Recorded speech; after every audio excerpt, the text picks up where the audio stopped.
ഇന്നത്തെ ഈ വീഡിയോ കണ്ടു കഴിയുമ്പോൾ നിങ്ങൾക്ക് ആ കോഡ്സ് എങ്ങനെ വായിക്കാൻ പറ്റും എന്ന് നിങ്ങൾക്ക് മനസ്സിലാവും. അപ്പോൾ എനിക്കിപ്പോൾ സി മേജർ വേണം, നമുക്ക് വേണ്ടത് സി മേജറാണെന്ന് ഓർക്കുക.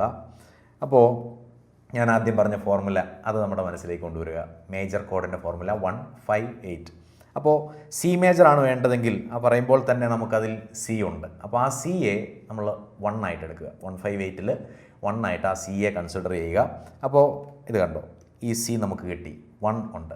ഇനി നമുക്ക് വേണ്ടത് 5 ആണ്. 158ൽ 5 ആണ് ഇനി വേണ്ടത്. അപ്പോൾ 1 കഴിഞ്ഞ് നമ്മൾ ഒരു ഫോർവേഡ് കൗണ്ട് ചെയ്യുക.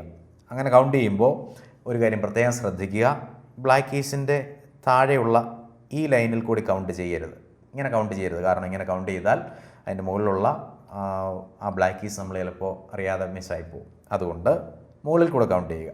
അവരെയും ഈ ബ്ലാക്ക് കീസിനെയും ഉൾപ്പെടുത്തി വേണം നമ്മൾ എണ്ണാൻ. അപ്പോൾ 158ൽ 1 കിട്ടി. ഇനി നമുക്ക് വേണ്ടത് 5 ആണ്. അപ്പോൾ എണ്ണുക 1 2 3 4 5. അപ്പോൾ 158ൽ 1 ആയി, 5 ആയി. ഓക്കെ, ഇനി വേണ്ടത് 8 ആണല്ലോ. അപ്പോൾ 1ഉം 5ഉം അവിടെ ഹോൾഡ് ചെയ്യുക. ഇനി നമുക്ക് 8 നോക്കാം.